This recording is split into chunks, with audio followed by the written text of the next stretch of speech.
Good morning, good afternoon, good evening, however you're watching, wherever you're watching, however you listen, where you listen. It's the Bet Online Salute to Troy podcast. And we got the dynamic duo here today. Long time no see, my good buddy Ryan Dyrud. How are you doing? My man, I'm good. How are you? I miss you. How is it down in Long Beach, my favorite city in California? It's a lot of hard lessons. I got report cards and they weren't very good. I had to shut the weight room down. So they haven't been in the weight room for about a good 2-3 weeks now. Wow, okay. Doing the whole Coach Carter thing, right? Grades before. Yep. Grades matter. Closing the gym. Yep. So the whole campus loves it or whatever. So we came up with a deal actually today. So we're going to do progress reports on Monday. And if progress reports are good, then you get to come back in the weight room. If they are not good, then you go back to study hall. It's completely up to them. That's like, I mean, are you using the Coach Carter script? That's perfect. Nah, it just, I didn't even think of it like that. It's just kind of like inner city school. Like, if the parents don't care, I'll care for you. Good for you. So that's how you have to do it. How are you doing, man? How have you been? I'm good, man. Good. You'd think like the seasons, like the football season is over, like the NFL is now over too, so you think it slows down, but it never does in this business. So it's always busy, and obviously we're doing all LA sports now. So, but yeah, man, I've been good. Family's good. Can't complain. So life is good. So are we officially LA fan base network now? Yes, sir. There we go. We did our first LA Kings article this week. So we're officially into hockey now too. If you ever get media passes for a Kings game, I am there. Yeah. Kings games are great. Hockey is by far the best pro sport that's live. Oh yeah. Like there's no other, maybe professional fighting, but hockey is by far the best pro sport that's live. Like it's fast paced the whole time. Like it's constantly going. High energy. Bro, are you watching this? Are you watching this Four Nations tournament? I watched it on Saturday, the 3 fights in 9 seconds. So I guarantee you no Canadian will boo the anthem this time. Well, it's in Boston, so they won't really have the opportunity. But there's probably some Canadians in Boston, but yeah, they won't make that mistake. Oh, if they boo the anthem in Boston, there'll be fights in the stands. So, yeah. Oh yeah, no, definitely. That's definitely. I'm interested to see, like, will they still have that same intensity, or will Canadian, like, will Canada pick themselves up and win it? I just don't think Canada's good enough. They haven't been good enough for the last couple of matches. You know what I mean? Like, yeah, the U.S. has been a little bit better, and we're a little bit tougher. So, yeah, there's so much universal health care. Yeah. Yeah, it'll be a good game. It's one of those, like, I mean, USA is missing. Here we are. Look at us talking hockey on the Salute to Troy podcast, but USA is missing, like, their top defender, McAvoy, is out, which is a big loss. In Canada, their top defender, Cale Makar, was out the first matchup. He'll be back. So it's kind of like a swap, like one team losing their best. But I just think the US is deeper. Like, Canada's top line is so good. Like, that's the best in the world. But after that top line, US is just way deeper. Like, all four lines can roll. I mean, they were in that, I think in that game, or in one of the games, the Kachuk line, which everyone is, the Bash Brothers line, that's like their third line. It's not even their, like, top line. So. Oh, really? Yeah. But the Canada's goalie is not that great. I think that's the issue too. USA has, like, the best goalie in the world. Yeah, so. Yeah. So it's. I was talking. Who was I talking with? Like, one of my buddies is a big hockey fan, and obviously hockey's not as big around the world as soccer. But we were kind of joking because it's like this thing every year. It's like, oh, USA soccer is going to get better. Like, we're going to get better on the world stage in soccer. And like every year the World Cup comes and we're like not better. Whereas hockey is like the opposite. Like 15 years ago, USA was not that good, and now they're like the best in the world. It's kind of crazy how it actually USA hockey actually has done it right, and it actually has improved. I also have some irony for you. I don't know if this still stands true, but at one point with the junior hockey in America, the top two teams were in LA and Arizona. Yeah. That makes no sense to me. I mean, the best American player is from Scottsdale, Arizona. Austin Matthews. Yeah. Okay. That makes sense. From Scottsdale. Yeah. So yeah. It's great. I mean, hockey's it's definitely growing. I mean, you're a Kings fan. Like, LA hockey's not like huge in LA, but the Kings fan base is like diehard. Like, it's really Kings. They sell out the Staples Center or the Crypto. I don't want people to get upset at me in the comments. The Crypto Yeah. aka Staples Center. They sell it out at their games. Like I've been to multiple games and like, oh, they're filling this thing up. Like, so yeah, this is great. I mean, they're not the Lakers or the Dodgers, but they're right after. I mean, to me, it's Lakers, Dodgers, USC football, and Kings hockey. Those are like the main four, and then after that, it's all the rest fill in. The rest of them. Well, the other, you know, the other four don't matter. Yeah, I know you. I know. Yeah. Whatever you say. The other four don't matter, so we'll move it there. Let's jump into football, man. Yeah. There's a trend. The storms are brewing, and I've been talking about this. We've been doing this probably 2 years now, and I've been talking about this for 2 years. Like, it might sound crazy, but I'm like, eventually, a school is going to jump, and when the right school jumps, college football would no longer be a part of the NCAA. I should say Division I college football would no longer be a part of the NCAA. And you heard my gripes multiple times, all the time, like Mark Emmert and everything. When they make rules, they don't do anything about it. We knew about the SEC cheating, and they didn't do anything about the SEC cheating and all those things. Matt Rule is starting to trend, and Matt Rule came out 2 weeks ago, 2 weeks ago or so, said, "I'm not doing the spring game. Like, this is the Wild West," and I'm paraphrasing, but this is the Wild West, and I'm not going to have people watch my spring game on TV and then tamper and try to take my players. I'm not doing that. Right. A couple of days after that, Ryan Day said, "I 100% agree with you. I'm canceling my spring game." Today, and how this relates, big news: Lincoln Riley, which is the most. I'm a die on this hill, and people don't have to believe me, and they can argue with me about it. I'm a die on this hill. I believe SC is the most tampered with school out of all schools. Like, maybe because we're so in-depth in it, we see it firsthand. But I feel like people are always just wisely leaving. Pregnon's a perfect example. At the midnight hour, he ends up in Oregon. Like, those are things, like I just feel like they're tampered. We are the most tampered with school out of every school. I could be wrong. My opinion. Let me have it. Hey, hate us if you ain't us, right? Yeah, SC is not having a spring game. Ryan, this implication is it's bigger than people think. This is starting to affect money now, and when I say it's starting to affect money now, these schools have TV contracts to show their spring games on TV. They're now saying we're not showing our spring game on TV, and two of them are coming from the same network with one of the biggest. Oh, all three of them are coming out of the same conference with the biggest TV deal in college football. CBS and NBC or Big Ten Network, whoever is supposed to show these spring games, are scrambling. I think it's at the point now, and it's you could kind of see who has the money, right? And you would know this more than me, but there has to be some type of fine for these guys not holding their media obligation for not having a spring game. But I feel like the fine is more of a drop in the bucket than to keep the structure of their roster and everything they worked on in spring and not have anybody like, oh, I like that kid. Let me slide in his inbox. Portal's not open. I'm already going to offer him $18 million. Here we go. Once the portal opens, jump in the portal. These three schools are preventing that. And this is a very good move by Lincoln Riley. I don't disagree with what's going on at all.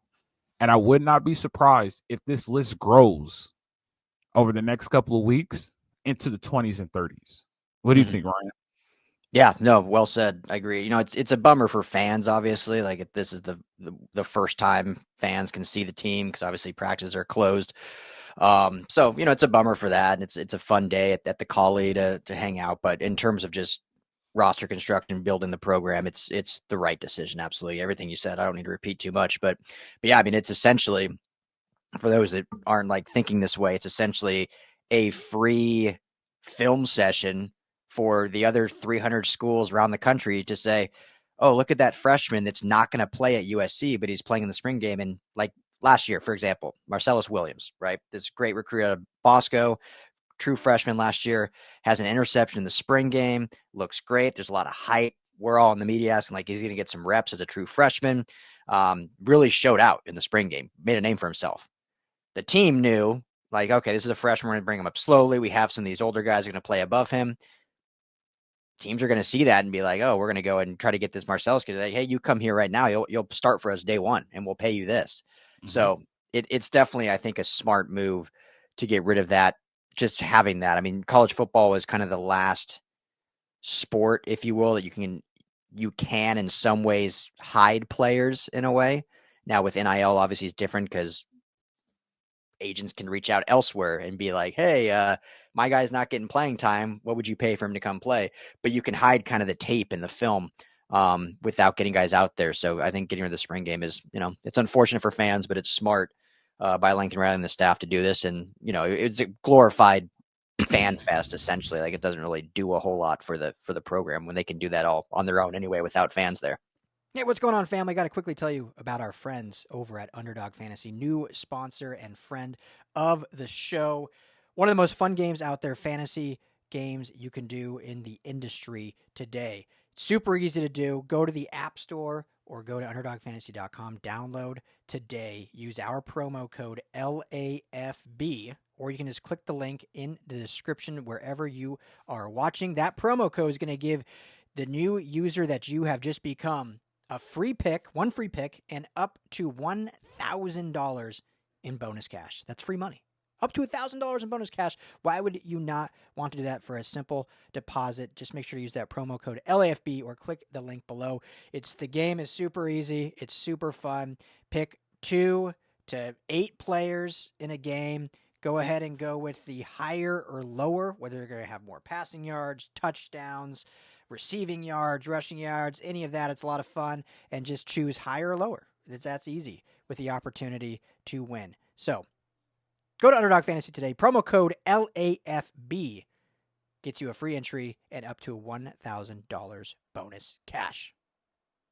Something has to be done, right? And it's going to get to the point to where it's like, okay, we're losing money. You know what I mean? Like, we paid you all this money to play this spring game or show this spring game, and you're not showing the spring game. We're losing money. The school could say, you know what I mean? Maybe UCLA can't do it, or like, I can't even think of anybody in the bottom of the Big Ten that really can't do it. That doesn't have, only UCLA is probably the only ones that can't do it. It was just like, you know what I mean?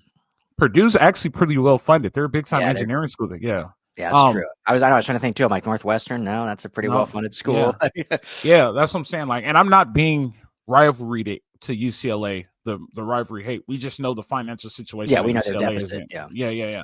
And I think UCLA is the only one that can't do it right now. But I think ideally, if the whole Big Ten wanted to say, like, all right, NBC, all right, CBS, Big Ten Network, good luck. You're not getting any spring games. We'll pay the fine. They're like, they could all afford to do it, and it's worth doing it because I don't know what's more egregious. I don't know if it's more of the blatant tampering and nothing's being done about it, and like the NCAA is just turning their heads to it, and they just honestly don't care, and they're just trying to keep schools happy so they don't leave, or if there's no rules or no cap to this NIL transferring thing. Like, this is legit the MLB. Like, there's no salary cap. There's nothing being done. And that's another thing where it's just like, you have to do something about it. Like, you just cannot turn a blind eye to it. Like, at the end of the day, you even out the playing field. And we found out that the SEC is not that good now that everybody gets paid. Like, I've been telling people that for a very long time. Nobody believed me. Everybody thought I was crazy. Hey, here you go. Here's the product. The Big Ten has won the last 2 national championships, right? And maybe making the move, taking those 4 schools from the Pac-12 was very good because they knew the potential, right? Even though UCLA basketball is not doing very well, I thought they would do a lot better, but that's neither here nor there. But like, there has to be something done. And Ryan, I'm still going to die on this hill. I will die on this hill. I will die on this hill with pride. I feel like we're getting closer and closer and closer to that one school saying, guys, let's do it. It's time to end it. Like, we need something with structure. We need something that's going to make this an honest game. You know what I mean? I'm a go on a tangent. I kind of have no respect for Dan Lanning, and I don't know if Lincoln Riley is doing this, but I just know that Dan Lanning is tampering. He's blatantly tampering, and that's just old SEC ways of cheating and doing things wrong and trying to win because he was raised wrong. But like, you legit tampered one of our best offensive linemen, and the portal was like pretty much closed. There's no way you could legit say you did this the right way. You can't lay And down. he wasn't in the portal. Right. That's what I'm saying. He wasn't in the portal either. So you're not even allowed to contact him. You know what I mean? Like that's what happens when you eat well done steak. Like you do things that are lack integrity. But at the end of but at the end of the day, like back to what I was saying, though, like the one school is going to do it, and the rest of the schools are gonna jump in. Right. The only thing about it is funding. Not everybody could do it. Right. Northwestern technically can't do it. Right. UCLA right now can't do it. Like there's schools that can't do it. And I think that's what's holding it up. But like Ryan, I'm dying on this hill. I think it's closer than I think we will see it. I think we will see it before we leave this earth. And it won't be a surprise to me. You know what I mean? Oh, yeah. Like I definitely think we will see it before we leave this earth. And it won't be a surprise to me. And the NCAA, it will be a surprise to them. They'll act like they never knew it was coming. And I don't understand how you not know that it's not coming. Like it's been on the wall for multiple years. What do you have on that? Like, well, I'll go even a step further. Like, I mean, hopefully we're on this earth, Coach, for quite some time still. Yeah. How old's your oldest, Bo? He's 10? No, Colton is 11. Colton's 11, excuse me. Bo, Bo's the young, the middle one. Bo is 2, yeah. Yeah. Colton, I will say something big shift will happen before Colton's in college. So that's in the next decade. And I see kind of two paths. Now this can change obviously, but the way I see it is either, which it's trending this way, is you end up having two mega conferences, whatever you want to call them, the big and the SEC, but everyone's going to merge into like two, East, West, North, South, whatever. And you have the two mega conferences that it's still the platform of the conference. Obviously they got to restructure things. Or football, the top football schools are basically going to separate from even their own other collegiate sports. So let's say SC basketball, baseball 5-0, by the way, off to a hot start. Nice. Didn't know that. Yeah, they're killing it. Women's basketball, all that is still the Big Ten, right? So all the other sports stay in the Big Ten. Football becomes its own entity, if you will, and it becomes like an NFL 40-team league with just the best football schools. And it's their own entity. They just play within those 40. You're not scheduling anymore like cupcake games. You play it like an NFL league. I'm not saying I want this, but I could just see this actually happening. You have a collective bargaining agreement.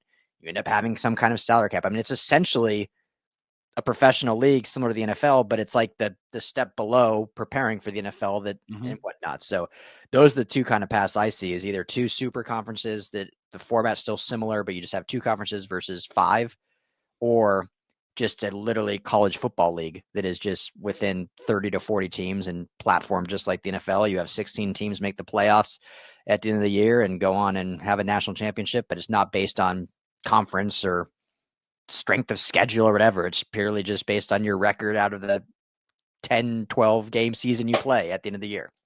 So when I was at okay, there it is. That just answered my question. I was looking it up while you were talking. I was looking up while you were talking. Men's volleyball is not an NCAA sport. Did you know that? I did not know that. It is the MPSF.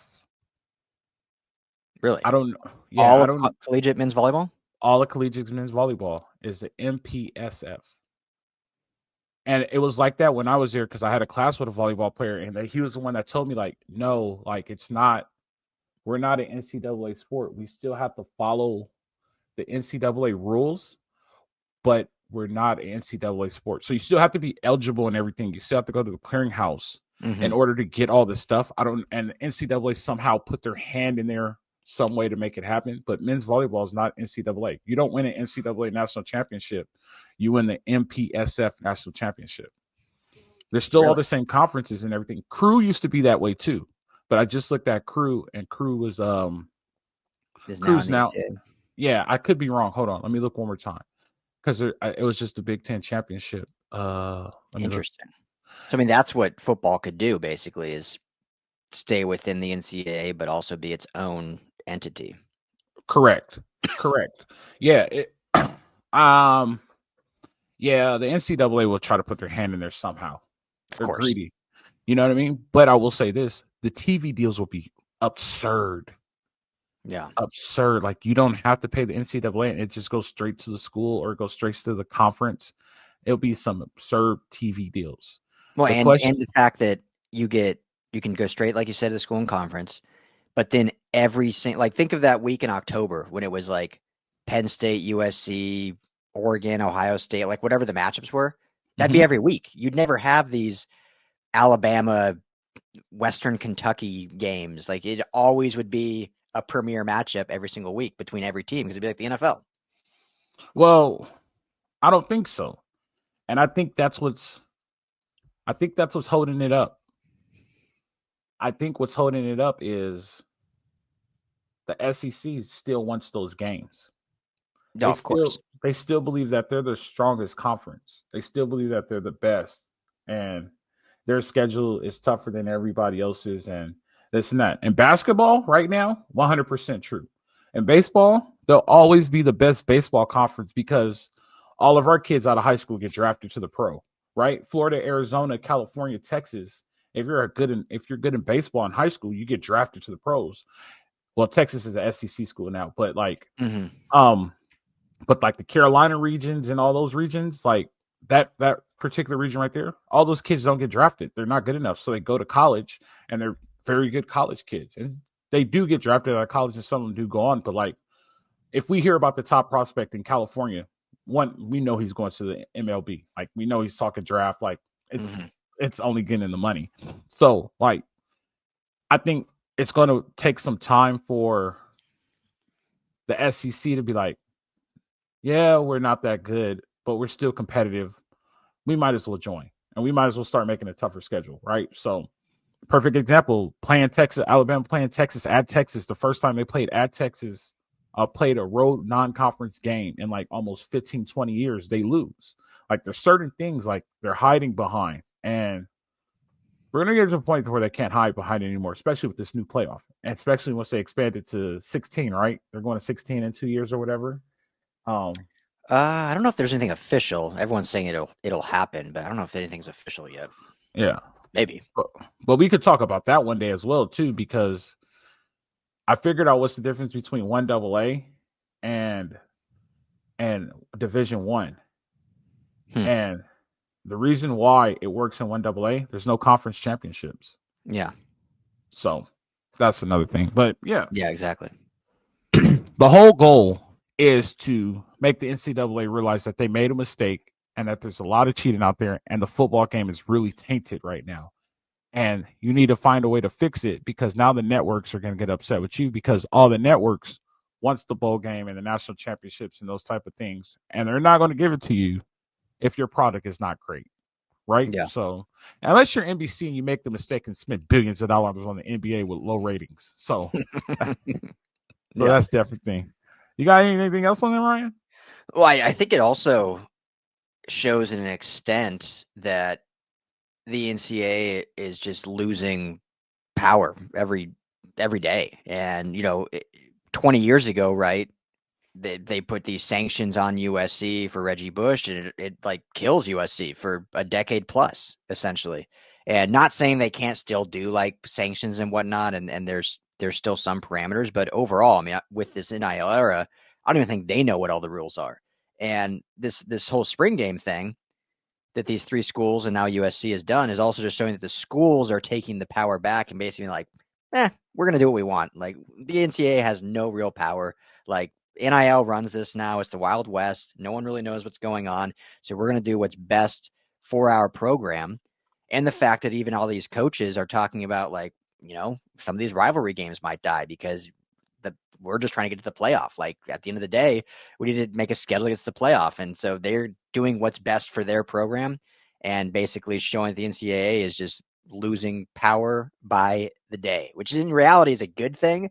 I do believe there does need to be some governing body still, like, controlling things, but the NCAA has just been doing it so terribly for so long that this is a good wake-up call that whether it's a new league, a new foundation, a new governing body, whether the schools or whatever it may be, something's got to change. And the old way of doing it didn't work then, and it's clearly not working now.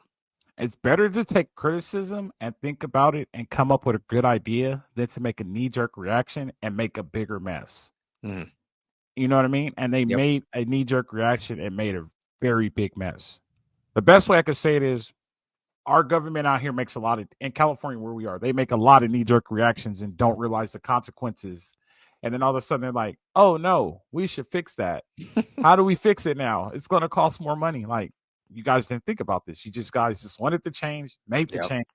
And now the change is here, but you weren't prepared for the change. So sometimes it's better, like, we need to do something about it. I think at the point when it happened, it was California, Florida, Texas. And I think the SEC schools were worried because their governors, their government wasn't passing for their payers to get paid. And they were just like, fine, everybody gets NIL now. I think they should just be like, let this fly and let's see what happens and let's see what mistakes they make. And then we'll make corrections off of their mistakes. And then we'll come out with some type of governing, which might take 2 or 3 years. And that's fine. Mm-hmm. But when it happens, everybody's ready to go and you will have legit rules in place and it won't be like this right now. You know, the one thing I don't understand is how they just turning their head away from the tampering thing. And the tampering is legit illegal it's legit illegal.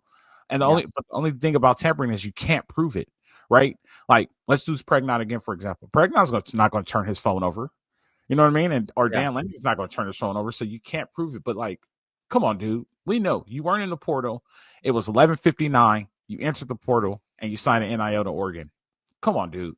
Well, and the way they're hiding it is that by rule, which they're not enforcing, but by rule, tampering is if a school or a school official reaches out to a player with another school.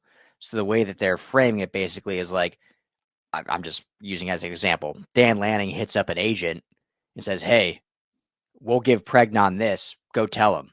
And then the agent's the one that actually reaches out to Pregnon and it goes that way. So technically the school official never actually contacted the player until they were in the portal.